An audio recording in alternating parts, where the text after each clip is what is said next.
Hi, I'm Matt from HockeyReviews.ca, and this is the brown, I think this is a 2400/2200 Russian spec chest and arm. So I've had this for a long time. If it isn't obvious, I've had it for, I think, over 5 years now. It served me very well. I have no complaints on it besides heat, weight, bit of mobility. I wouldn't have gone off of this chest if it wasn't for my curiosity of trying new gear. If you haven't noticed how much I have and how much I use, I wanted to try a Kineski, so I bought one. But to do a comparison, when I filmed the Warrior G5 chest protector review, I had this view and I kind of showed the arm movements and stuff. So I wanted to show this one as well for a comparison, just so you can see kind of what I was coming from and like what I'm comparing it to. I will have a full net of how much space all these chests take up in front of a net, with a jersey and without a jersey, so that will be coming in the future. I'll probably have a separate video for that, but it'll also be up on my website, HockeyReviews.ca. Anyways, here is the brown 2400/2600 chest and arm. This is a Russian spec, which means it was extra beefed, so it's extra heavy. It's like 9 pounds. I'm also 6'3", so I mean, if you're not my height, it's gonna be less, obviously.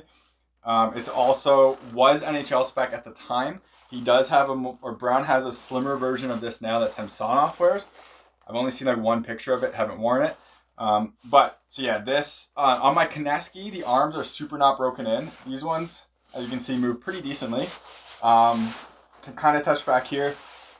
They move pretty, the arms move pretty good, but the shoulder portions are still what's like pretty, like gets in the way.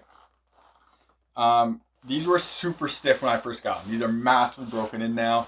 Big difference between then and now. So that's why I'm like, it's hard for me to show the Kineski because it's not broken in. The difference between these and like the Warrior and the Bryans, those are retail units. So they're kind of aiming for a bit different demographic. These are like made for pro shots, and so they're going to be stiffer, they're going to be heavier. Whereas the retail one, they kind of have a weird thing where they have to make sure it's comfortable off the shelf, because if it feels too stiff off the shelf, someone's going to kind of ignore it. So it's a bit of a different demographic there and a bit of a different target. So keep that in mind. It's really hard for me to say, like, I can't wear those because they're not mine, so I can't wear them in games, say how protective they are. But it's really hard to kind of like remember that two differences there. And so just kind of keep an open mind to that. So yeah, this one moves pretty good. I'll put the gloves on. I've had zero issues with any gloves hitting this. So Brown's fitting spec is basically that you measure yourself in like, I think like 10 or so different measurements, send it to them, take photos of what you currently have and stuff like that. And he built it out, and this was perfect fitting the first time I got it. So yeah, no issues at all with the arms at all. Hands move great, nothing at all. This is the least like issues I have with anything hitting on any of my chests. It's better than Kineski, it's better than Warrior, it's better than the Bryans. With that said, it doesn't go as deep, so you can kind of see there. So I have gotten a few pucks off here recently, specifically with my JRZ glove, because the cuff is kind of shorter. So if I was like this, a puck tipped, it would kind of hit there, which is kind of disappointing, but it's just kind of the design. And I mean, this thing worked for me for like 5 years, so no real complaints with it. Yeah, so this is the John Brown 2400/2200. Great chest. I definitely recommend checking them out. Extremely protective, and you don't need the Russian spec either. So you'll get a little bit more broken in than what this was out of the box. Not quite as heavy as what this one was. And but yeah, still excellent quality and everything like that. So that's about it for this video.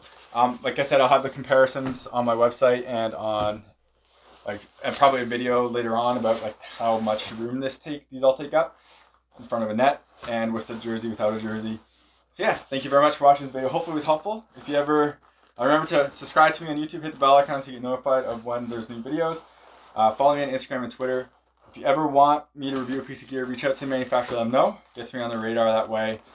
They can hopefully just send me something to do content on, because I can't afford buying this stuff all the time. It's racking up. And honestly, the last chest is probably the Kineski I'm going to buy for a long time, because this one's still good. So I'm still going to hold on to it. And if I don't like the Kineski, go back to this. But yeah, so thank you very much for watching, and take it easy.